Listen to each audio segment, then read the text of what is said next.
12월 22일 새벽 기도회를 시작하겠습니다. 사도신경으로 신앙을 고백하겠습니다.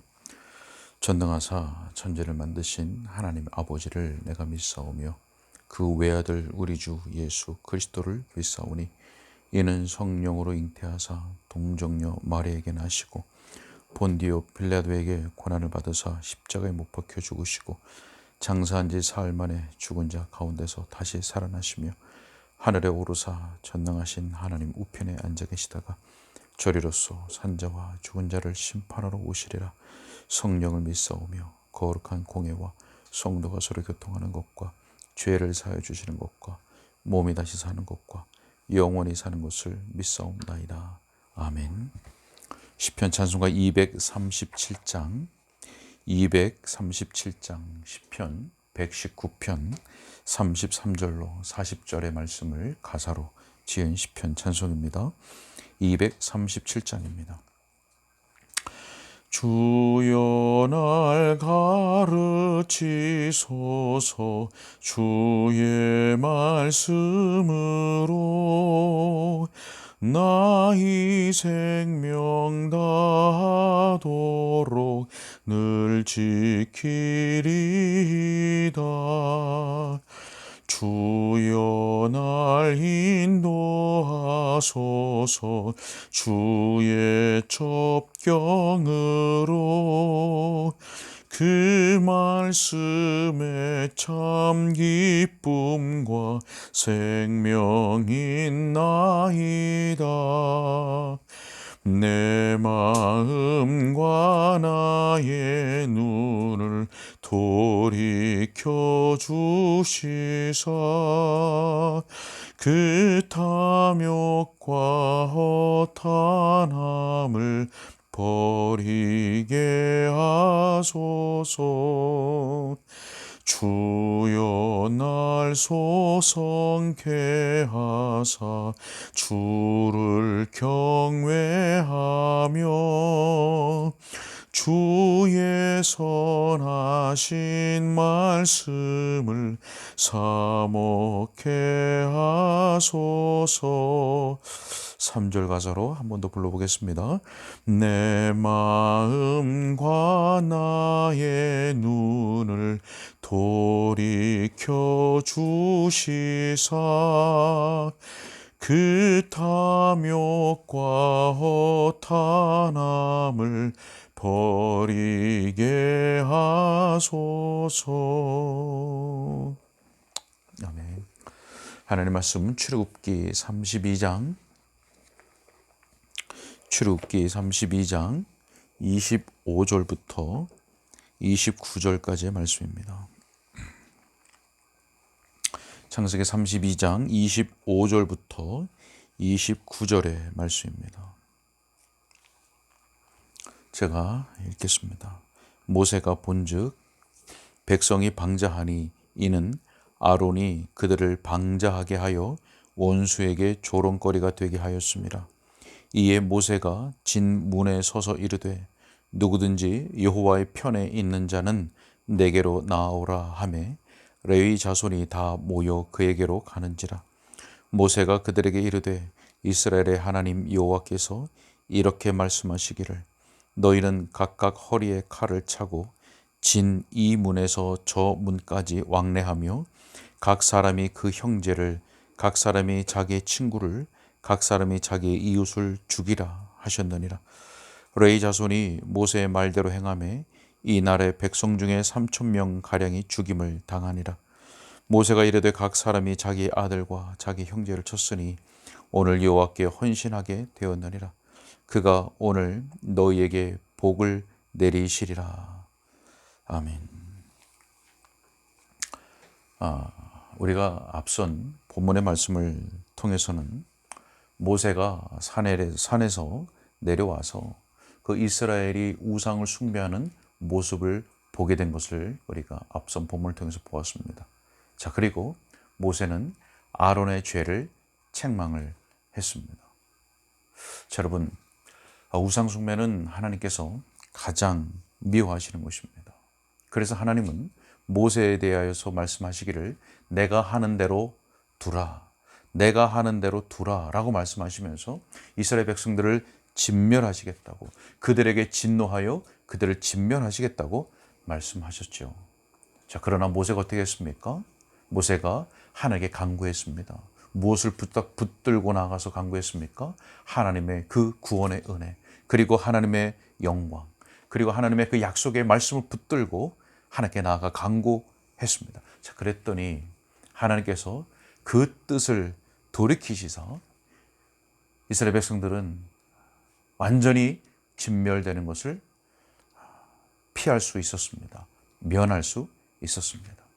자, 오늘 본문을 통해서 우리가 보게 되는 것은 하나님께서 그 우상 숭배 죄를 얼마나 심각하게 다루시는가, 그리고 그것에 대해서 얼마나 단호하게 처벌하시는가, 조치를 취하시는가 라고 하는 것을 우리가 보게 됩니다. 우상 숭배 죄의 심각성. 자, 여러분, 오늘 본문 26절의 말씀을 보게 되면 이렇게 말씀합니다. 이에 모세가 진문에 서서 이르되 누구든지 여호와의 편에 있는 자는 내게로 나오라. 여러분, 여기서 아주 구원과 우리 신앙에 있어서 아주 중대한 질문 한 가지를 우리가 만나게 됩니다. 누가 여호와의 편에 있는가? 라고 하는 질문입니다. 누가 여호와 편에 있는가? 여러분, 진정으로 여호와의 편에 있는가? 우리 스스로에게 질문해야 할 것으로 생각이 됩니다. 여러분, 우리 분명히 알아야 됩니다. 믿음에는, 신앙에는 중립이 결코 있을 수가 없습니다. 하나님에 대한 믿음에 있어서 중립은 결코 없습니다. 이 편에도 서 있고 이 편에도 서 있고 그 교집합이 없다는 겁니다. 여러분, 여호와의 편에 서 있지 않다면 그 사람은 결국 여호와를 대적하는 자입니다. 여호와의 편에 서 있든지 아니면 여호와를 대적하든지 그 둘 중에 하나이지 결코 중립은 없습니다. 여러분, 이렇게 생각할 수가 있을 것입니다. 목사님, 지금 모세가 이 질문, 여호와의 편에 있는 자는 내게로 나오라, 이 말을 듣는 대상이 이스라엘 백성들 아닙니까? 지금 이스라엘 백성들에 대한 얘기니까 당연히 이스라엘 백성들은 여호와의 편에 서 있는 사람들 아닙니까? 아니, 이스라엘 백성들이 여호와 편에 서 있지 않다면 누가 여호와 편에 서 있습니까? 당연히 이스라엘 백성들은 여호와 편에 서 있는 것이지요. 자, 이렇게 반문할 수가 있겠죠. 여러분, 그런데 어떻습니까? 결과 어땠습니까? 모세에게로 누가 나왔습니까? 다 나왔습니까? 이스라엘 백성들이 다 나왔습니까? 그렇지 않습니다. 오늘 본문에서는 레위 자손만 나왔다고 기록하고 있습니다. 레위 자손. 여러분, 여기서 레위 자손, 모세에게 나왔던 레위 자손들은 참된 구원의 은혜가 있는 사람, 또 참된 신자, 이 참된 구원의 은혜가 있고 참된 신자를 의미하는 말이라고 이해하면 됩니다. 여러분, 레위 자손은 참된 구원의 은혜가 있는 자를 의미하는 겁니다. 여러분, 그렇다면 다시 한번 질문해 볼까요? 지금 이스라엘 백성들에 대한 얘기니까 당연히 이스라엘 백성들은 다 여호와 편에 서 있는 것이 아닙니까? 다 여호와 편에 서 있는 사람들이 아닙니까? 자, 여러분, 이 질문을 오늘 우리들에게 해보면 어떻게 될까요? 교회 안에 들어와 있다면 당연히 다 하나님 편에 있는 사람들 아닙니까? 라는 질문이 될 수 있겠죠. 교회 안에 들어와 있다면 다 하나님 편에 있는 사람들 아닙니까? 자, 여러분, 어떻게 대답할 수 있습니까? 교회 안에 들어와 있다면 다 구원받은 사람들, 다 여호와 편에 있는 사람들입니까? 여러분, 오늘 말씀의 근거에서 여러분 어떻게 대답하시겠습니까? 오늘 말씀의 근거에서 여러분 어떻게 대답하시겠습니까? 여러분, 모세가 이렇게 말을 했죠. 여호와 편에 있는 자는 내게로 나오라. 여러분, 그 질문에, 그 말에, 그 선포에 모든 것이 다 드러났습니다. 누가 여호와 편에 있는지, 누가 참된 구속의 대속의 은혜를 입은 자인지 거기서 다 드러났습니다. 여러분, 마찬가지로 주님께서 가르칠 때가 옵니다. 여호와 편에 있는 자는 다 내게로 나아오라 라고 했던 그 모세의 부름에 다 드러났듯이 주님께서 가르실 때가 반드시 옵니다. 여러분, 그때가 어떤 사건, 개인적인 사건이 되었든지 아니면 더 큰 어떤 영역에서 사건이 됐든지 아니면 어떤 어려운 일이 됐든지 어떤 문제가 됐든지 아니면 주님 다시 오시는 그때가 됐든지 반드시 주님께서 가르실 때가 옵니다. 다 드러나게 하실 때가 옵니다. 누가 참된 신자인지, 누가 참된 그리스도의 제자인지, 참된 누가 신자인지, 참된 누가 언약의 백성인지, 정말 누가 주님을 사랑하는 하나님의 백성인지가 드러날 때가 옵니다. 여러분, 우리는 주님이 가르시려는 그날이 오늘이라고 생각해야 됩니다. 오늘. 먼 미래, 언제가 오는가 보다 그렇게 생각해서는 안 됩니다. 오늘이 바로 그 가르는 날이라고 생각하고 우리가 하나님 편에 서 있기 위하여, 참된 신자로 서 있기 위하여 하나님께 은혜를 구하며 성령의 도우심 가운데 믿음의 싸움을 싸워 나가야 할 줄로 믿습니다. 우리가 한 가지 더 보고자 하는 것은, 여러분, 그들 앞에, 이스라엘 백성들 앞에 엄중하고도 너무나 가슴 아픈 명령이 주어집니다. 27절로 28절의 말씀을 제가 읽겠습니다. 모세가 그들에게 이르되 이스라엘의 하나님 여호와께서 이렇게 말씀하시기를 너희는 각각 허리에 칼을 차고 진 이문에서 저 문까지 왕래하며 각 사람이 그 형제를, 각 사람이 자기의 친구를, 각 사람이 자기 이웃을 죽이라 하셨느니라. 레위 자손이 모세의 말대로 행하며 이날의 백성 중에 3,000명 가량이 죽임을 당하니라. 여러분, 정말 끔찍한 일입니다. 이해가 안 될 수도 있습니다. 하나님은 사랑의 하나님이신데 어떻게 저렇게 잔인한 끔찍한 명령을 내리실 수가 있는가, 이렇게 이해가 안 될 수도 있습니다. 자, 여러분, 죽임을 당한 자들 누구입니까? 죽임을 당한 사람들 누구입니까? 바로 우상 숭배자들입니다. 자, 여러분, 우리가 창세기부터 오늘 본문까지만 성경을 안다 할지라도, 그 이외의 성경을 우리가 모른다 할지라도 지금까지 말씀을 통해서 하나님께서 가장 미워하시는 것이 무엇인지, 가장 가증스럽게 여기는 것이 무엇인지 우리 잘 알고 있습니다. 무엇입니까? 우상숭배입니다. 우상숭배. 여러분, 그렇기 때문에 우상숭배자들에게 강조되어야 하고 우상숭배자들에게 우선적으로 가르쳐줘야 되는 것이 무엇이라고 생각합니까? 바로 하나님의 진노입니다. 여러분, 하나님의 사랑이 먼저 가르쳐줘야 될까요? 그렇지 않습니다. 하나님의 사랑은 하나님의 거룩함, 하나님의 진노를 깨달은 자, 우상숭배와 범죄에 대한 하나님의 그 거룩한 진노를 깨달은 자에게, 그래서 하나님께 대하여 죄의 용서와 구원을 갈망하는 자들에게 선포되는 것이 바로 하나님의 사랑인 것입니다. 여러분, 우리는 이것을 율법과 복음의 관계로 이해할 수가 있습니다. 하나님이 얼마나 거룩하신 하나님인가, 하나님이 얼마나 죄에 대하여 엄중하게 심판하시는가, 그래서 내게 하나님의 저주가 내려져 있다는 것을 깨닫게 되는 것이 바로 율법의 선포입니다. 죄를 드러나게 하시는 율법의 선포, 그 율법의 선포로 말미암아 자기의 죄됨과 비참함을 깨달아 그 심령의 상처가 나야 복음이라고 하는 약이 발려지는 겁니다. 진노가 먼저 선포되어야 됩니다. 누구에게요? 우상 숭배자들에게. 그 다음에 하나님의 사랑, 복음이 선포되는 것이지요. 자, 여러분, 오늘 말씀을 통해서 이 본문에서 이 끔찍하고 잔인하고 이 엄중한 말씀 가운데서 우리들에게 강조되고 있는 것이 무엇입니까? 바로 어떠한 대가를 지불하고서라도 반드시 우상 숭배와 악은 우리에게서 제거되어야 한다고 하는 것입니다. 그것으로부터 꼭 반드시 분리되어야 한다고 하는 것입니다. 그 무엇과 바꿔진다 할지라도 반드시 우상 숭배와 악은 제거되어야 된다는 것입니다. 여러분, 제거되고 분리되는 과정이 힘들고 어렵고 무엇인가 포기되어야 할 수도 있습니다. 내가 끔찍하게 여기는 그거 포기되어야 할 수도 있습니다. 자, 그러나 그것이 무엇이 됐던 간에 그것을 포기하고서라도, 그것을 버리고서라도 우상 숭배와 악은 제거되어야 됩니다. 왜 그렇습니까? 그것이 유일한 축복의 길이기 때문에 그렇습니다. 그것이 유일한 복된 길이기 때문에 그렇습니다. 여러분, 오늘 본문 마지막 절 29절의 하반절에서 무엇이라고 말씀합니까? 그가 오늘 너희에게 복을 내리시리라.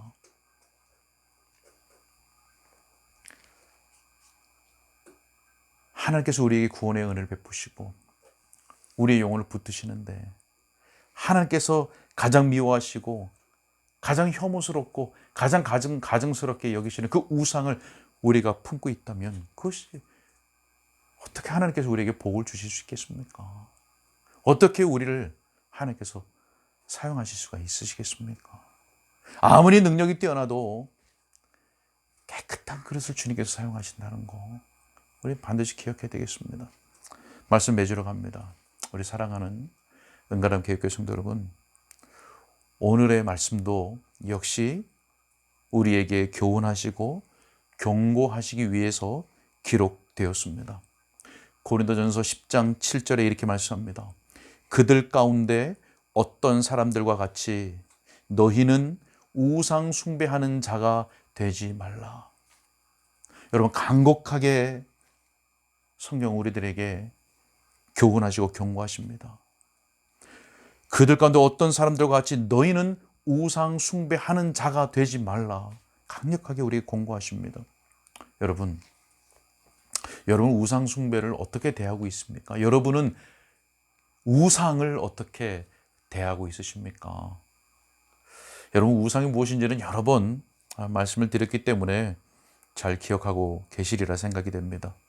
우리가 하나님보다 더 사랑하고 우리의 더 큰 관심을 두고 있는 것, 그것이 우상 숭배입니다.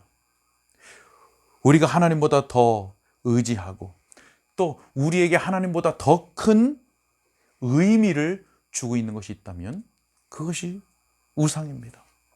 그 우상은 나 자아일 수도 있고, 돈, 물질일 수도 있고, 지위, 명예일 수도 있고, 내 자랑일 수도 있고, 내 욕심일 수도 있고, 사람으로부터 받으려고 하는 그 칭찬이 될 수도 있는 것이고, 그 사람, 그 대상, 사람 자체가 우상일 수 있고, 나의 야망이 될 수도 있습니다. 무엇이든 우상은 될 수 있는 겁니다.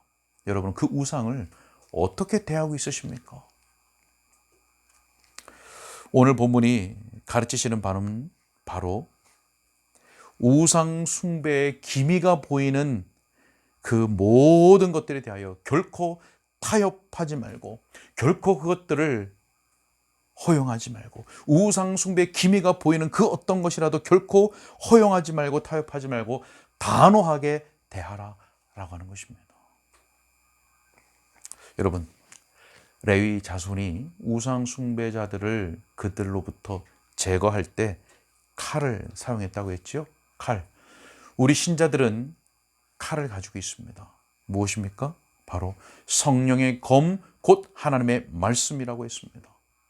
여러분, 우리가 우상을 무엇으로 대처할 수 있으며 그것을 어떻게 대응할 수 있겠습니까? 하나님의 말씀, 성령의 검밖에 없는 겁니다. 그리고 그 검을 효력 있게 사용하기 위한 하나님께서 우리에게 허락하신 기도, 말씀과 기도밖에 없습니다. 사랑하는 여러분, 말씀과 기도로 우리가 우상을 대적하고, 그래서 하나님의 축복 가운데 살아갈 수 있기를 주님의 이름으로 축복합니다. 기도하겠습니다. 하나님 도와주옵소서. 하나님 도와주옵소서. 하나님께서 줄곧 우리들에게 지속적으로 말씀하시는 것은 하나님의 얼마나 우상 숭배를 심각한 죄로 대하시는지, 그리고 그 백성들에게 이 우상 숭배, 이 죄악들을 얼마나 단호하게 대하고 제거하고 처리하기를 원하시는지를 우리들에게 말씀하십니다. 하나님, 우리가 하나님의 뜻을 알면서도 끌어안고 있는, 결코 제거하지 못하고 있는 우상들이 얼마나 많은지 모릅니다. 그것 때문에 아파봤으면서도, 다시 그것을 부여잡고 그것이 나에게 위로와 안식을 준다고 생각하는 것들이 얼마나 많은지 모릅니다. 주여, 우리의 어리석음을 용서하여 주옵시고, 하나님, 우리의 마음과 생각과 관심, 그리고 우리의 의지가 하나님에게서 조금 더 벗어나지 않도록 하나님 말씀과 성령으로 우리를 붙잡아 주옵소서. 우상 숭배를 대적할 수 있는 것 우리 힘으로 되지 않습니다. 하나님, 말씀과 기도밖에는 없습니다. 하나님, 성령의 검 말씀으로, 그리고 그 검을 효력 있게 사용하도록 우리가 허락하신 그 기도를 통하여서 우리에게 있는 모든 우상들, 그리고 시시각각 하나님의 편에 우리가 서도록 하는 그 일을 가로막는 그러한 죄악들 우리가 단호하게 대처할 수 있도록, 어떠한 고통이 수반된다 할지라도 그것을 제거하기 위하여 고군분투하는, 피 흘리기까지 싸우는 우리가 될 수 있도록 주님 도와주셔서 우리의 평생에 오직 하나님 편에만 서 있는 우리의 신앙과 삶이, 그리고 우리의 손과 발이 되게 하여 주시고, 그래서 평생에 하나님의 참된 축복 가운데 살아가는 우리 사랑하는 모든 은가람 교육교회 성도들 다 될 수 있도록 은혜 베풀어 주옵소서. 주님께 감사하고 우리 주 예수 그리스도 이름으로 기도하옵나이다. 아멘.